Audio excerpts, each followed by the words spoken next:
Good afternoon, hello and welcome to this Clore Leadership webinar.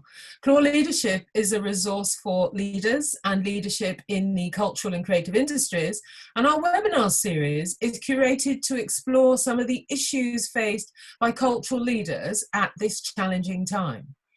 As we plan for the ease out of lockdown, this webinar presents an opportunity to share the lessons that we've been learned as cultural organisations and individuals during COVID-19.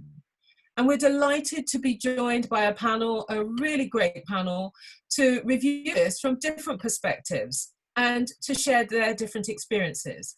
Before we get underway, let me just share some notes on how the webinar will work. Please do use the chat function to sign in and say hi so that we can get a sense of who's with us today. Additionally, please use this space to comment, to share thoughts, and also to share any additional resources and links that you think might be helpful for others.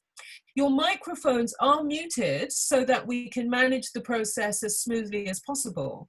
So if you do have a question, we'd like you to use the Q&A function, and that's at the bottom of your screen in the scroll bar. If you use the Q&A function to raise a question, and please ask very many questions because it does help to keep the debate lively and make sure that we're responding to the issues that are arising for you.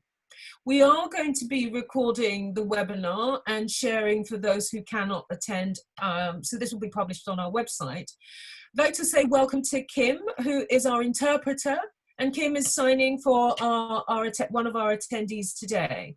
The webinar is also being transcribed live, so if that's something that you would like to use, we've posted a link in the chat room box and you'll be able to stream it in a separate browser. So have a look in the chat room up at the top, and we've posted there a link to the transcription. So that's the logistics out of the way. My name's Hilary Carty, I'm Director of Clore Leadership, and I'm now going to hand you over to our chair for this afternoon's webinar, David Bryan. David is CEO of his own consultancy, Xtend UK. He's also chair of Battersea Arts Centre, Voluntary Arts and Brixton House. That's just a few of his pursuits. David, welcome. Thank you, Hilary. It's a pleasure to be here. I'm going to be really just the light touch in this whole affair. We've got four great contributors who will start off shortly. So let me begin by introducing them. Keith Merrin, who's the Chief Executive of Sunderland of Culture. We've also got Kully, Thiarai, who is the Artistic Director for Leeds. I'm not quite sure it's Leeds Culture or Leeds the city or Leeds the terrain, but I'll leave Kully to embellish that one. We have Rhiannon from Commonwealth, the theatre company, and then also we have Tarek, Iskander, who is the Artistic Director and CEO of Battersea Arts Centre, where you've already heard I have a vested interest. I think this topic is really timely because we are, all of us, as Hilary said earlier on, immersed in a range of experiences that are coming at us fast and furious. How do we cope in the uncertainty? What are the challenges of our personal adaptation as well as our organisational ones? And what kind of scope we have for thinking differently about our organisations? From my varied roles as chair of 3 organisations, and there are a couple others that I won't embellish at the moment, I'm trying my very best to make sure that those organisations think bigger, think long term, and think differently about what we do, even to the extent where one provides provocative questions, but it enables us to avoid getting into a pattern of doing what we've always done, doing the things that we did before, and just waiting for this moment to pass to return to what we are comfortable with. And I think one of the things I've learned is that we need to start thinking very creatively about how we move forward. But enough of my views on this. I think those sentiments will be echoed and embellished by our speakers. We're going to begin with Keith, sorry, my first mistake, Keith, and then move on to Kully. So let me move on to Keith and say, Keith, what's your take on both this issue of change, innovation, and was it meant for you, and those that you're working with? Yeah, hi everybody. I suppose first of all I should tell you a little bit about Sunderland culture and what we do. We're based in Sunderland, as you might expect, which is in the northeast of England. It's a city by the seaside, a beautiful city, but a city that has quite a lot of challenges and inequalities within it and with the communities within it. We manage 5 venues, or we deliver our programme through 5 venues, including the National Glass Centre, but also a contemporary art gallery, a museum, a traditional arts centre, and we're in the process of building a brand new performance venue, and I'll come back to that, because building something brand new at this time is quite interesting. But we're firmly a place-based organisation, and what that means is that we're really interested in the impact that we have on our communities, to the extent that our business plan is written not about what we're going to do, but about the impacts that we're going to have, and those step changes that we think we'll make in our city around things like the health and well-being of communities, the creative economy, connectiveness amongst the communities in the city, the confidence and aspiration of young people, and the profile and reputation of the city and its impacts on tourism and people visiting and that sort of thing, which again is something we might talk about. It's also an organisation that's based around collaborations. It was kind of created out of a partnership between civic and education and business leadership within the city. So although it's independent of all of those, it has a finger in all of those pies in a sense. It's the only NPO in Sunderland, and it's a city which has grown rapidly in terms of its impact and profile on arts and culture over the last 3 years. We only invented our organisation 3 years ago, and it's developed rapidly, and again that's relevant to some of the things that I'll say. And we reach audiences of around 2 million people. And you may know that Sunderland also bid a couple of years ago unsuccessfully to be UK City of Culture. So we're an ambitious, progressive city from a cultural perspective.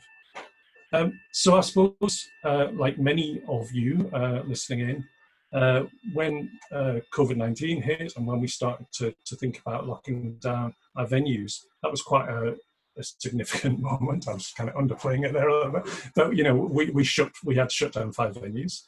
We furloughed most of our venue, or a lot of our venue-based staff.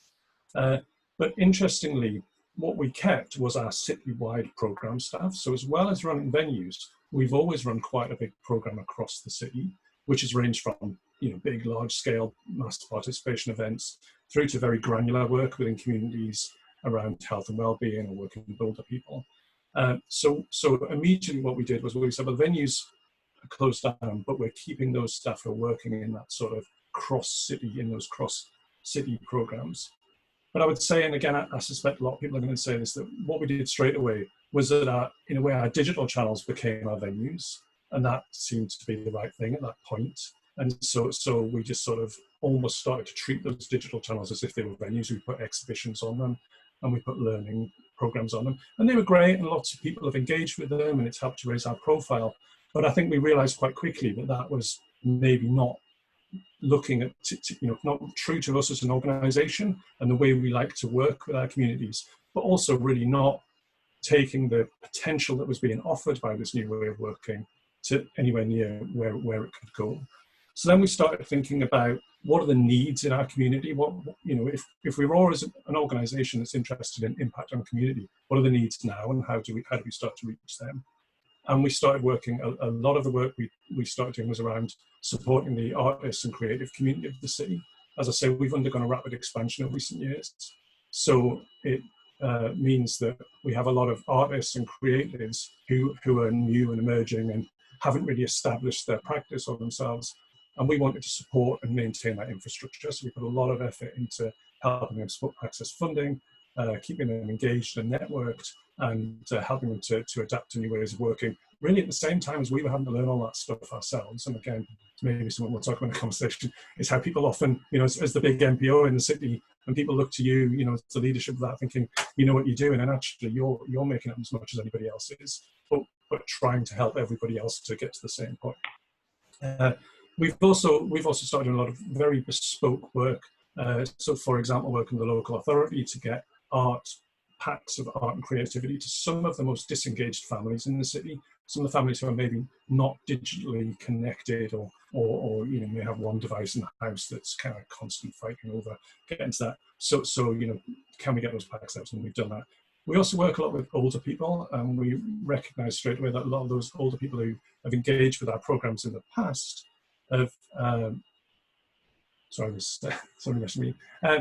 engaged with some of those programs in the past are again not digitally enabled. So we've been doing simple things like sending people art packs and then phoning them up and talking them through how to use it. So engaging older people in that way. And then I suppose now we're starting to think about, well, what's the next phase of this? And obviously we're starting to think about reopening venues, but also not wanting to lose that integration between virtual and physical spaces. You know, how do we keep all those good ways of working, but at the same time open up the venues again? We're starting to do some very specific things to support the recovery of the city. So re-engaging with some of those groups. We work a lot with young carers, for example, who for obvious reasons have been diverted in lots of different directions, starting to bring those groups back together and think about how we support their recovery.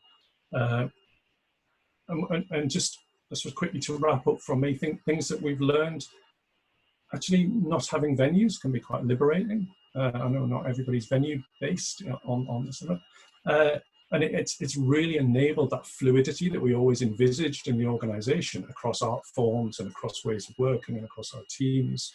That you know, something like this is suddenly kind of put us all into working in that way.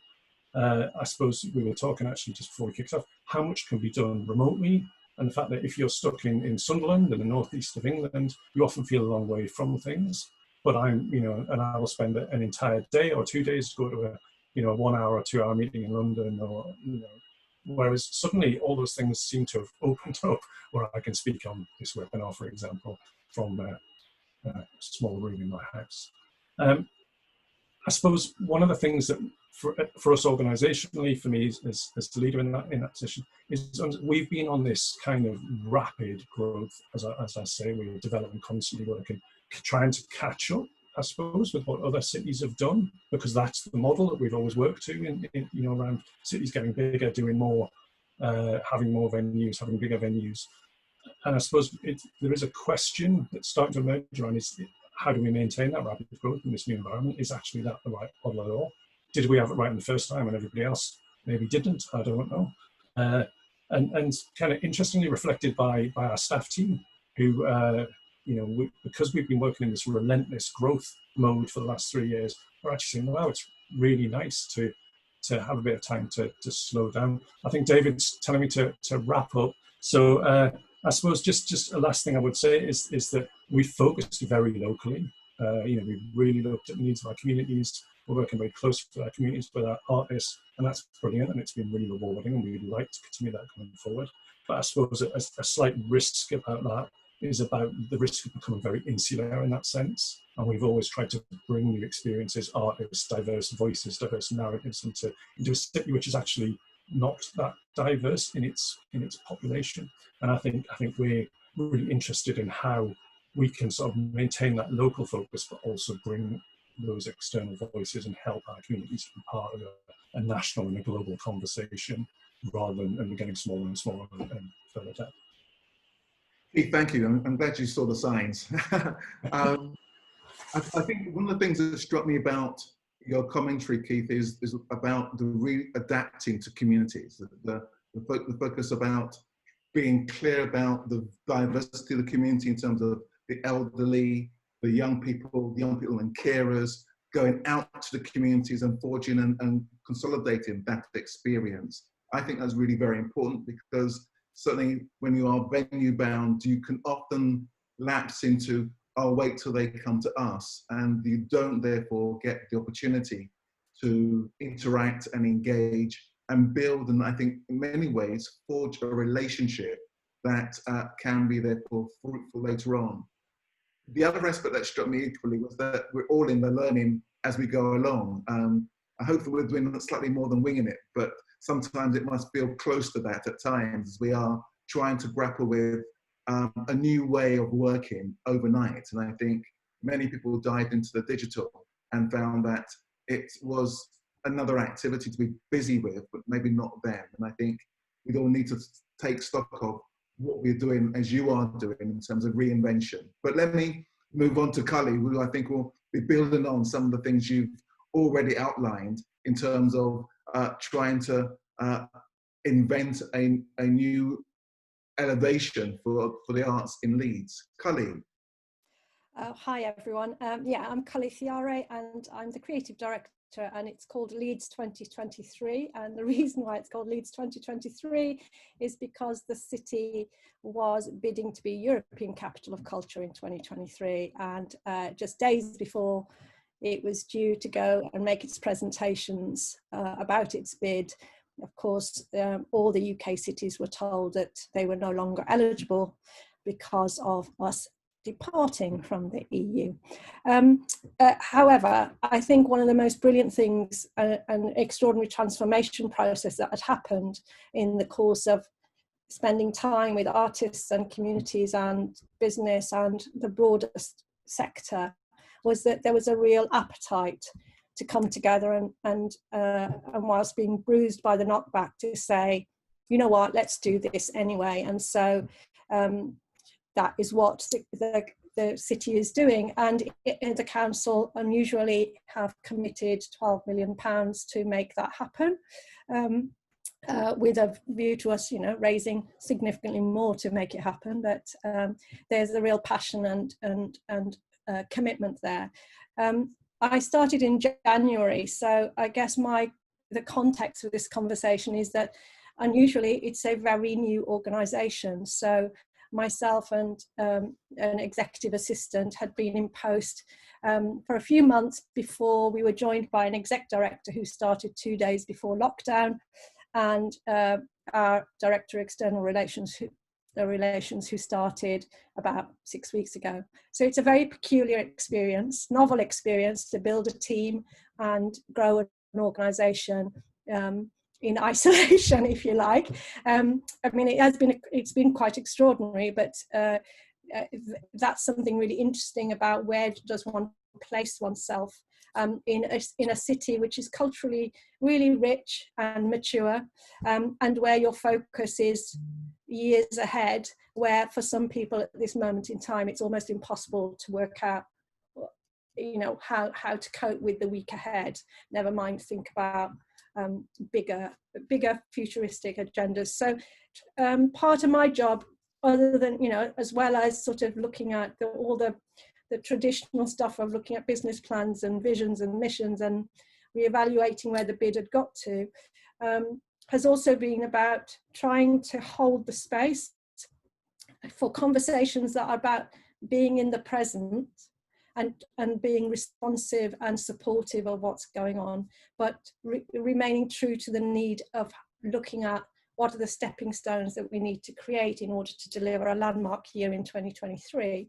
And how do we support artists, organisations, companies, individuals, the communities to get us there, and work with the City Council and the region really to be part of a recovery process.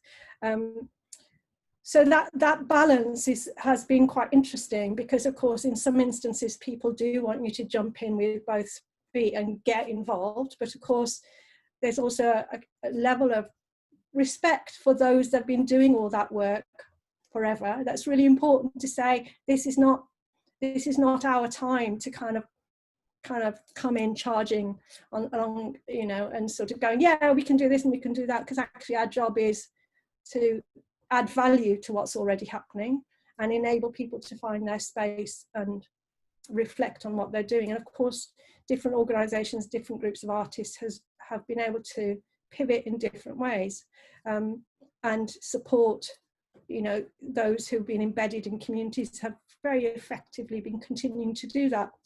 And in fact, even just yesterday morning, I ended up in a kind of big strategic conversation where somebody said, oh, culture has stopped. I'm going, actually, I would like to say that culture hasn't stopped. Theatres and buildings have closed, but to say that culture isn't happening anymore is a mass underestimation of what really is happening, and especially with those artists and organisations who are really embedded in their communities, who have done all sorts of have put in all sorts of processes and approaches to ensure that kids get fed, that food parcels are going out, that medicine is being collected, that there's a, that sort of cultural outlets are open for people to do drawings, sing in choirs, signpost to other things that are happening. So it's really important to remember that whilst yes, there has been a massive impact on our infrastructure, that there is also the whole of the other bit of the ecology, which has always been fragile, and unrecognised sometimes, but which is still carrying on. And that's an important part for us to kind of ensure that isn't lost in the big conversations that are about the strategic buildings, because of course bricks and mortar are important, but so is the people asset, and the people asset is what makes us deliver what we deliver, really. And I guess none of this also, it's not just about COVID, is it? It's, there is also the reality of what the consequences of George Floyd has had on us personally, on our communities, and on our cultural sector, and the different ways that people are managing to cope with that or not cope with that, and the rawness of some of those debates, and also the recognition that there is this situation both in terms of COVID-19 but also in terms of Black Lives Matter has really shone a huge light on what we already knew, which was the great divisions in our communities, and particularly in the arts sector. So actually it's meant that we have to have a certain level of responsibility and own that space and be open to those conversations. So some of my time has been spent really offering allyship to people who are feeling very bruised and battered, finding space to create opportunities for some reflection, just manage my own personal history in that context and what it takes to be a leader, and what price do you pay in this kind of context, and also I suppose really celebrate the extraordinary individuals and artists that have made some brilliant things happen in Leeds and beyond. The fact that there's a huge campaign that a collective created called Posters for the People that has gone international, and that started about just taking over some of the spaces and the billboards to say thank you to our key workers. Many of you will know the work that Slung Low does and supporting them in terms of, the fact that they're being a kind of hub for their community. So there's lots and lots of territory around that, but I think perhaps that's enough to say for the moment that actually sometimes the nature of disruption, whilst painful, can also be the most extraordinary moment to grab onto and make change possible. Kully, thank you very much. And I like that ending note. This is an extraordinary moment. That's a superb entree. Thank you. I think that's absolutely right. These are an extraordinary moment, and ones in which I think, following from what Keith said earlier on, we're trying to build that network of stakeholder engagement which builds on what already exists, that respects the fact that there are community groups and networks out there working, that culture's always alive and well, and we just got to keep on acknowledging it and cultivating it, and not presuming that there's only a particular mode of culture that's of value. I was also struck by the fact that that these challenging times are times in which we have to really come to terms with how we make a difference, as opposed to how we just drift and wait for others to do things for us. This is not a period in which we can hope for change delivered by others. We've got to go out there and make change happen ourselves. And the George Floyd and Black Lives Matter issue is one in which all of us have to take a role in saying, how can we make the world in which we're working significantly different, not just incrementally better, because that's done us no great value so far, but significantly different going forward. So I think, Colin, thank you very much. I think that builds nicely the momentum, and I can see Rhiannon's head nodding very much so when you said about the issue of culture has stopped, and she was definitely wanting to leap in if it were a possibility. So over to you, Rhiannon. This is your moment to leap in. Brilliant. So I've prepared a bit of a reflection, but also a bit of a rant, so be prepared.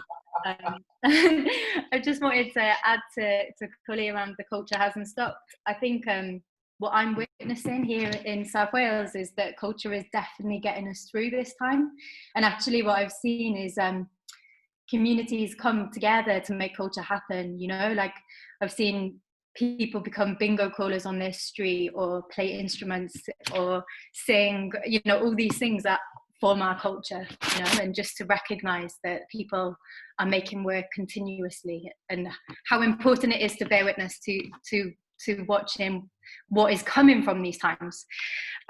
So my name's Rhiannon White, and I'm co-artistic director of Commonwealth. We're a small site-specific theatre company based in Bradford and in Cardiff, and I'm here today in a personal capacity. As everyone, I feel like it's really important to set the context. So Commonwealth is relatively small. We're a small team of 7 split across 2 locations. And the work we make in found spaces. We don't have a building, so we work in places like houses, in social clubs, in warehouses, and we transform them into worlds for audiences to explore. Our work is experimental and it's conceptual, and it's made with, by and for working class communities. And we often work with people who've never performed before as lead protagonists to tell the stories of their own lives. And we invite artists to collaborate with us. And we see that as a catalyst for change, a catalyst to change narratives and to nurture artists, future artists, and to support social change happening in our community and beyond. We're really interested in what it means to connect hyper-local with the rest of the world, because it feels like as the borders kind of go up, how do we hold on to connecting digitally, even in a way, to create a connection with each other. In a way, I feel like Commonwealth is made for times like this. And as a small company, we've been really lucky to kind of be able to be flexible enough to navigate through and be responsive to the needs of our communities, both in Cardiff and Bradford. So for the past year, my kind of focus has been on the community that I grew up in, which is a council estate in Cardiff called St Mellons. And with support from Battersea Arts Centre with the Moving Roots Network, we've been able to embed ourselves in this place. And this place I've got a bit of a deep, complex relationship with. I love and I hate it, and I want to fight for it, and I've got all these kind of feelings in what it means to be here. And I guess, you know, even though Commonwealth's been around for 10 years, it feels like a starting point, because work like that takes a really long time, because this place has never had a theatre. It's never, you know, out of, I think it's 17,000 people live here, and out of a recent survey, 40 people attended performances in the theatre. You know, we're starting from a deficit almost. So for me at this time, it's about how we build trust and connection and tell the story of people and get them interested in what we're trying to do here. So we started the year off really with like a mega plan to like start that work, and we had artists booked and we had workshops, and we just commissioned our first show, and it felt really exciting. And then obviously COVID happened and everything shut down, and the momentum stopped, and everything then turned inwards to us. And at the time, I remember asking myself, like, what if I were the people who lived here, what would I want to happen? And how do you build a relationship in times like these? Like, what do you even do? And like Kully was saying, like it didn't feel appropriate to go in all guns blazing. It wasn't our place to do that, because we're only just starting this journey with people. So we did what we thought was best, and we continued the relationships we'd built with young people here.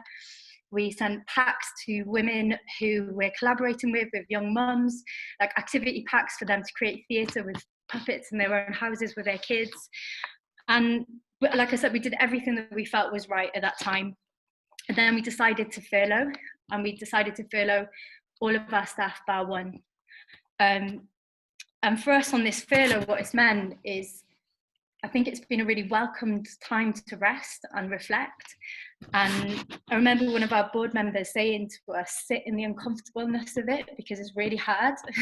Commonwealth's like, poof, poof, poof, let's do everything. But actually, for us to take stock and take time and rest and reset and to witness and then come back stronger felt like a really, not even sensible, it felt like a really appropriate way for us to operate.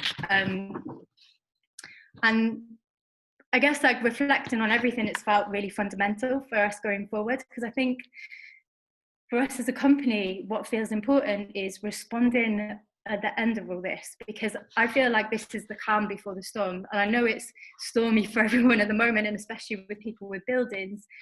But when we come through this and unemployment hits, I think it's going to be a long time of really carefully understanding what theatre means to people. And we're gonna make a lot of losses along the way. Again, as Kully was saying, COVID has highlighted so many cracks in society. Both personally, for me, I've found cracks in my family, but also in the community that I live in. It's like amplified them. And I think those cracks are being highlighted at the moment, and that's a really massive gift for us. It's a real gift for what needs to change. And I've been really inspired by the Black Lives Matter movement, by the courage of protesters. And I reckon that it's an incredible catalyst, for us to learn from, for us to kind of, take with us. They're showing us what is possible and that change can be possible. And I'm so inspired by it. And the protests have given me a real sense of belief that things can change.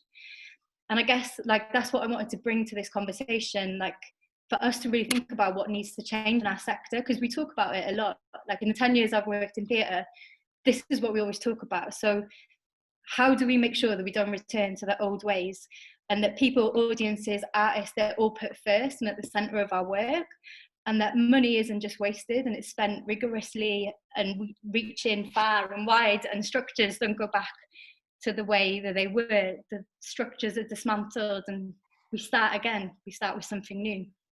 And that we see our public spaces as spaces for all of us, for theatre, for local people, and spaces that we can resource and use time and time again. So yeah, I just wanted to finish by asking a question for all of us to think about as we reflect on COVID, on the sector, on theatre buildings, and what the future is and what change needs to be. I just wonder what we're waiting for. Okay, Rhiannon, that's a great question. Let's come back to that, because I think that's key to part of our conversation. What we're waiting for, I like that. Rhiannon, what I took from your conversation were a number of things. One is the issue of the importance of us taking time to rest and reflect. One of the anomalies, I think, of this whole period is that those in furlough have had that time. Those who are not in furlough have probably had double or triple the pressure of work on their shoulders. Poorer communication because they're not in the same space. Tensions of trying to do something to keep the company alive in the people's minds, and trying to reach 101 people who are, if they're like me, worn out by Zoom. I mean, I'm zoomed out by it some days. I feel I'm shriveling into a kind of dried-eyed prune with so much eye contact on a screen, constantly talking for hours and bad seating. So I think that there's a whole issue about how we therefore recalibrate individuals and re-energize the whole team going forward. The other thing that struck me was, I think, that the very conscious statement you made about needing to think about the communities you're working in, not just dive in, say we are the great creatives and therefore we can fit anywhere, but giving some real thought to the relationship you have with communities, to the contribution you can make and make over a period of time. And I think you're right. That's really fundamental for us, because to a great extent, sometimes we spend a lot of time thinking about the art as being the most important thing and the communities are somewhat secondary. And I think we've got to change that conversation. So this is a great time for us to reconsider the orthodoxies that we go forward with. And I think what's the change is the right one going forward. So let me then move on now to Tarek, my colleague and friend. Over to you. Thanks, and hi everyone. It's so nice to see so many familiar names in the chat as well. And I don't really know what I was going to say initially, but the last few provocations have just prompted so many things in my head that I am just going to wing it and say what the ideas that has put. I work at Battersea Arts Centre. Battersea Arts Centre is an art centre in South London in Wandsworth, and we're both a national and an international organisation in some ways, and a very, very local organization that couldn't exist anywhere else in other ways. And I guess listening to the other provocations, all of which I totally agree with, especially about the fact that culture has never stopped and theatre has never stopped in different forms. But it's clear that we are in an absolute crisis at the moment. And it's very hard to learn and reflect in the middle of that crisis. And that is quite tricky. It's quite tricky having this conversation in this moment when we are all in different ways grappling with it. And it's a crisis that is not totally visible.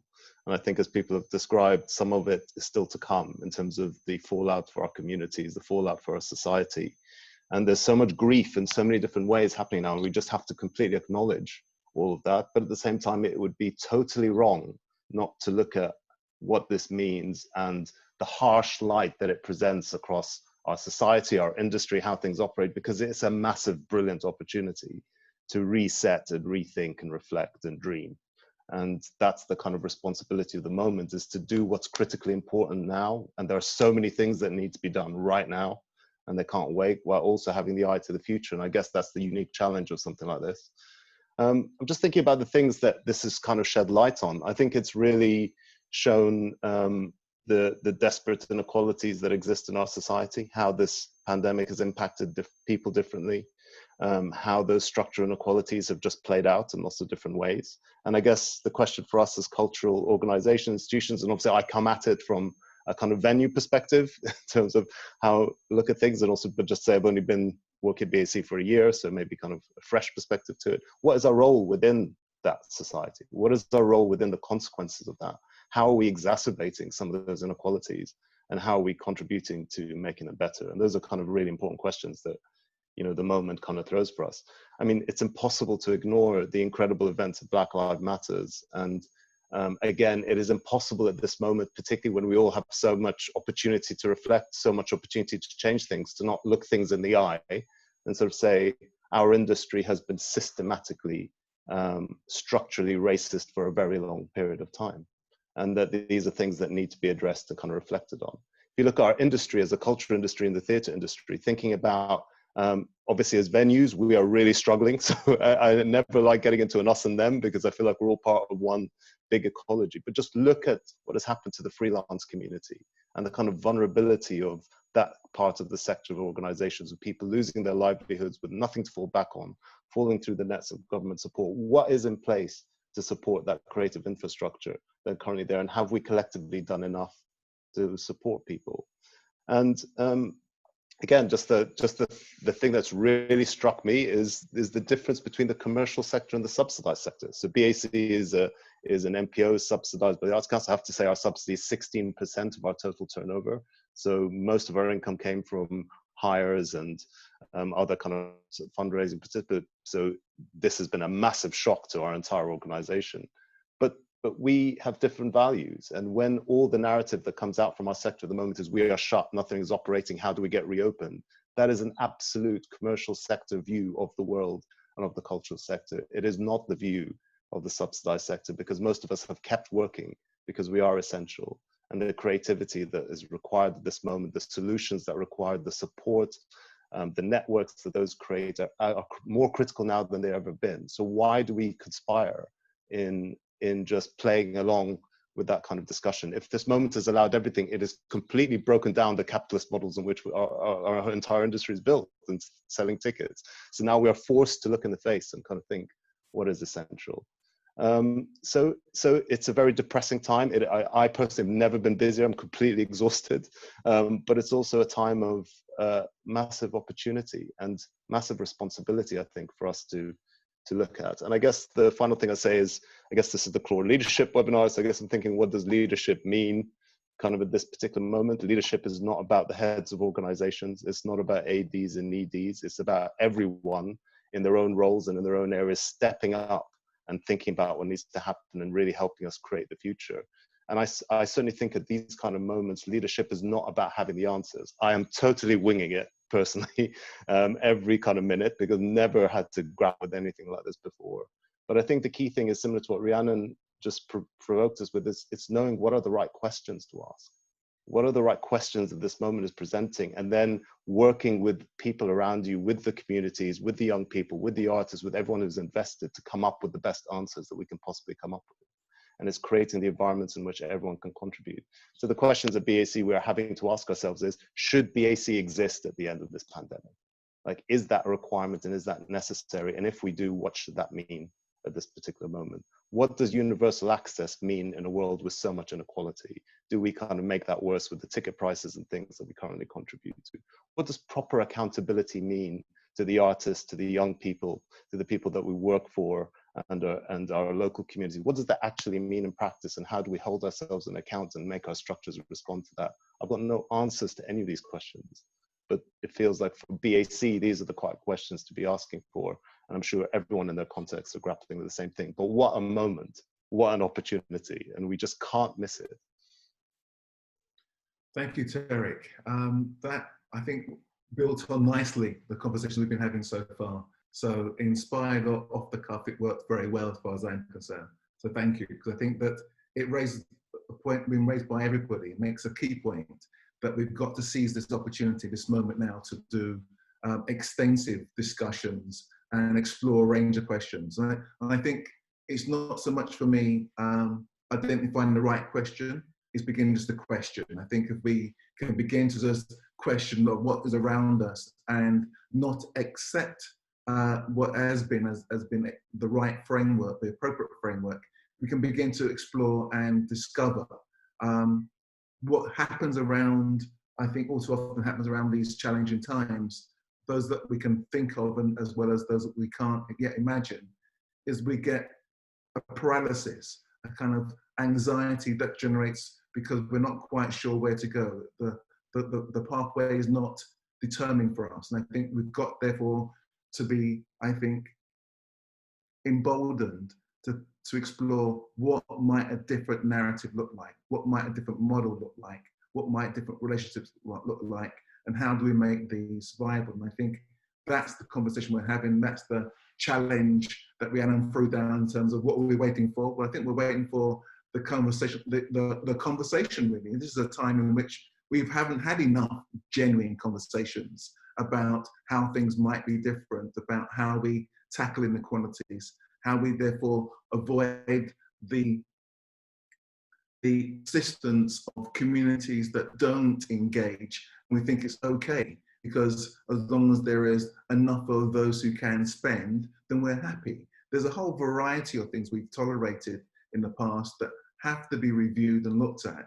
And if we are to learn, if we are to build a collective sense of understanding, if we are to therefore change structures and systems, otherwise we'll have more flash moments in which we are appalled at the injustice, but then do very little. So I think this has been a great conversation about how these are challenging times for us as individuals. There are uncertainties writ large, and we can't determine what the future looks like, but we have to be able to explore difficult questions. So let me open up the conversation among ourselves and some of our viewers and see what emerges. Let me go back to Keith. Keith, you've heard your colleagues share a range of views. What struck you from what's been said that you want to build on? Yeah, I suppose I'm kind of interested that we talk a lot about what we can do within our sector and how we can change our sector. And I suppose as an organisation, we're always thinking about our community. What is it our community needs right now?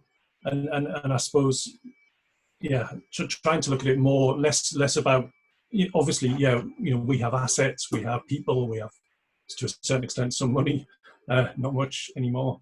And how can we work with our communities to really find out what their needs are and to direct support where they need it. So I suppose I'm kind of interested in that kind of conversation. What, you know, and Rhiannon started to talk about that. You know, what does mass unemployment look like? What does youth unemployment look like? You know, what, and therefore, how do we respond to those questions? I don't have the answers. No. I think that we're all in that same space of searching for answers and searching for different ways of doing things in all of that.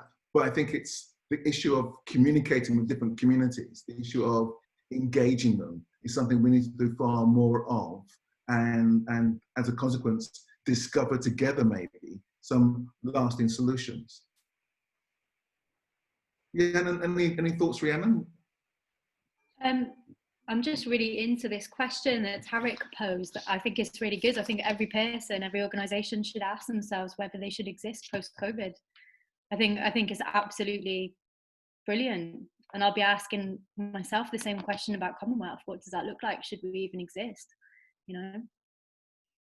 And I think it's also just a reflection on engaging with communities. I think it's really, it's not just about talking to them. It's about how they're seen in the work. It's about who's making the work. It's about who's making the decisions in your organisations and where they see themselves.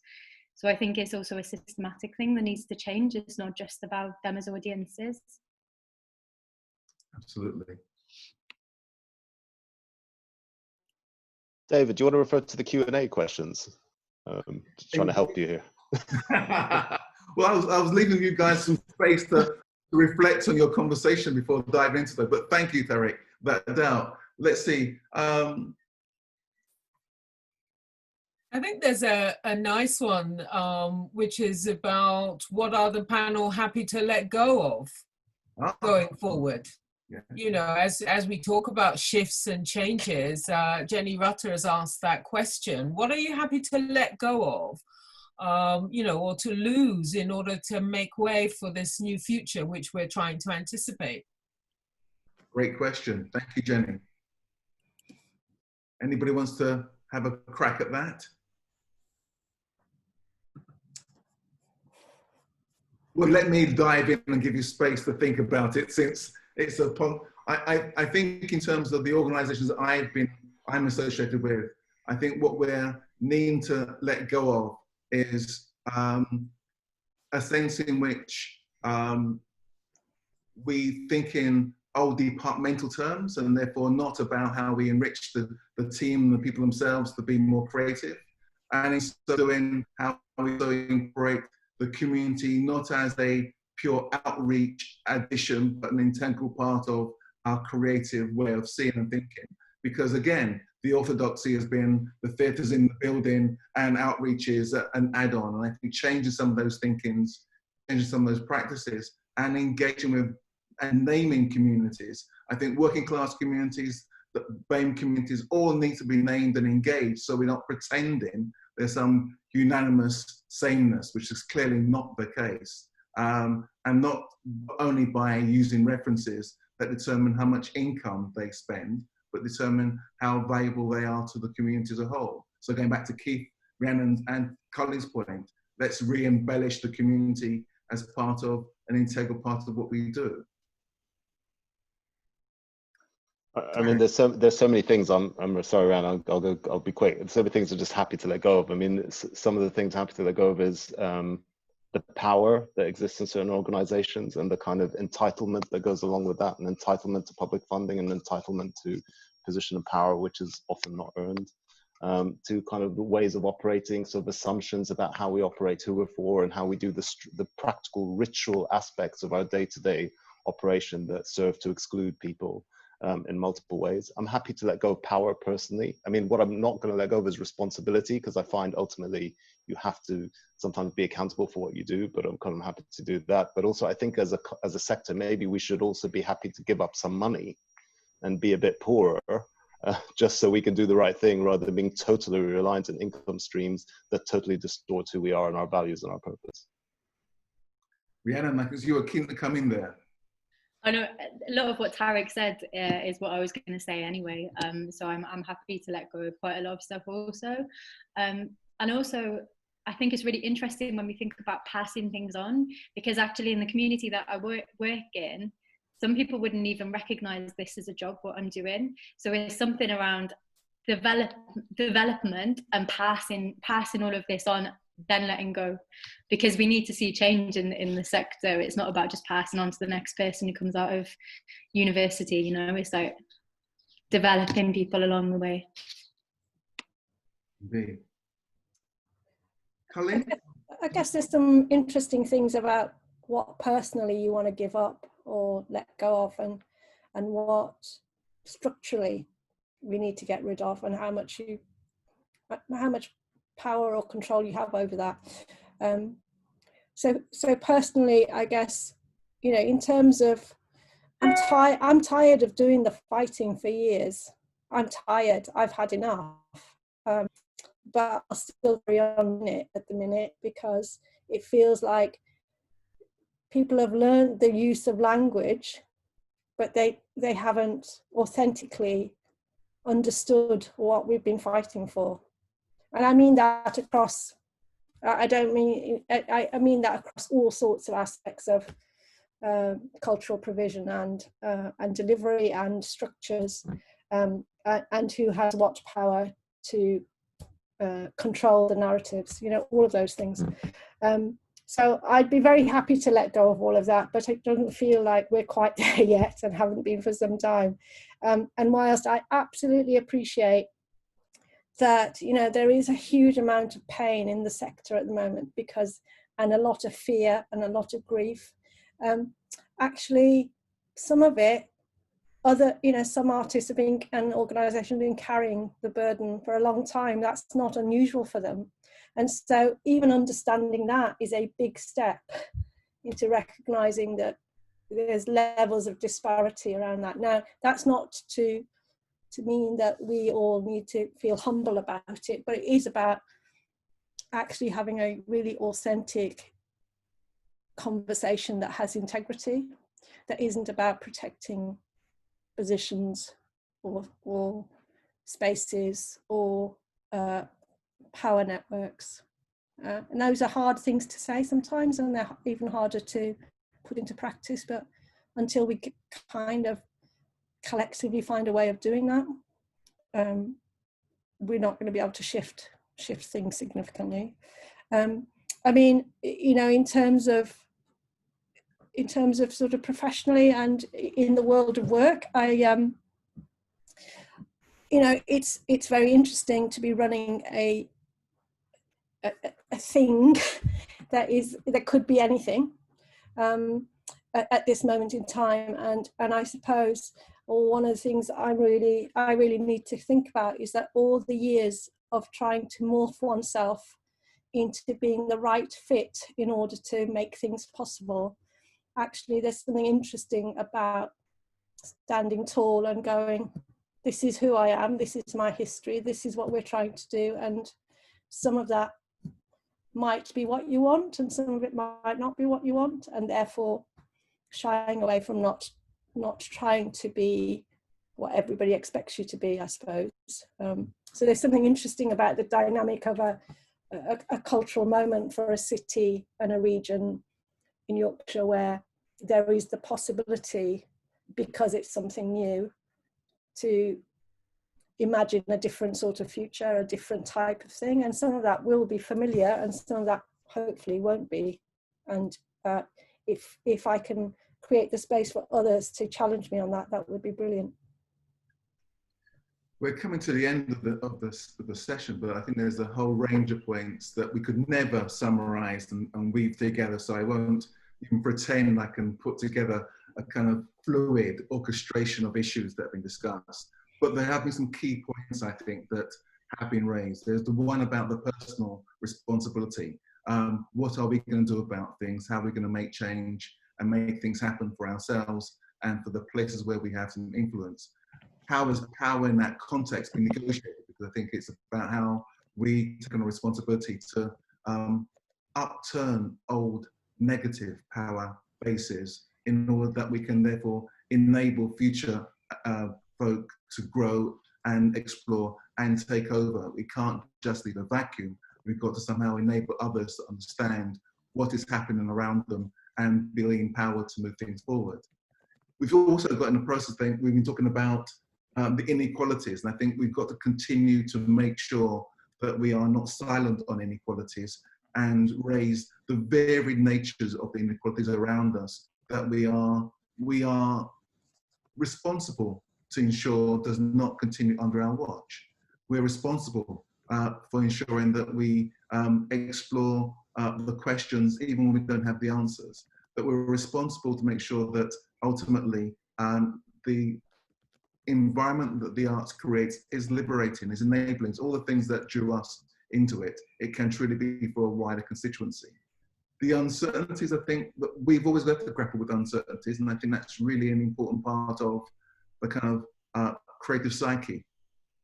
And we've got to continue to be encouraging folks to say, what's to come is still difficult, but what we have created is a space, is an environment, is a culture for exploring those difficult questions together. We're not alone, and we need to make sure that we have allies and friends who are all saying, honestly, this is a really difficult challenge of time. What are you doing? Because I've really heard from this conversation interesting things being done in all over the country that we can begin to learn from, and the collaborations even between the Battersea Arts Centre and the work done by Commonwealth, I think are an indication of some good practices being taken around the country and built on. But we have to, I think, remain resilient. I can hear Cully's tone of it's tiring, it's fatiguing, it's exhausting, and I completely endorse that. But we can't stop. We are at an important moment in which it might well be, some of us hope, a significant turning point in the dynamic of discriminatory practices. And so if we can change that, that will be phenomenal. And I wish we can. But certainly it does require that we are thinking innovatively, creatively, and working collaboratively together to make that happen. I don't know if Hilary wants to say anything in closing. I think I've tried to sort of pull together some key strands, but I think it might be worthwhile just handing back to Clore and see what Clore's take might be on this.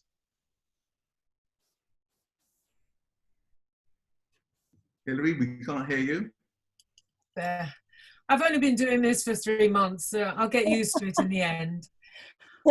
Thank you very much, David, and thank you to all our panelists. It's always tough to try and capture the range of reflections and get all of the different perspectives. We've had a really rich discussion which has questioned some fundamentals. Should we exist? What should we take from COVID? You know, Keith started out by reminding us that actually some of this has been liberating, that we have had some practices that have made us more flexible. And what do we want to keep in all of that? I think that as we start the ease into you know, the post-COVID period, it's really important for us to consider those fundamental questions. Lots of us have been saying that it's not really about going back, but much more about going forward. And that does mean giving up some of the things, asking the fundamental questions. I think I'll leave you with 2 questions from our panel, which were, what are you waiting for? And actually, is it about time to let go of power, but keep the responsibility? Thank you very much from Clore Leadership for joining us for this webinar. We will be putting the webinar online, so if you'd like to visit it again, please do come and join us on our Clore Leadership YouTube page. Thank you very much to our panelists. Good night. Thank you. Thank you.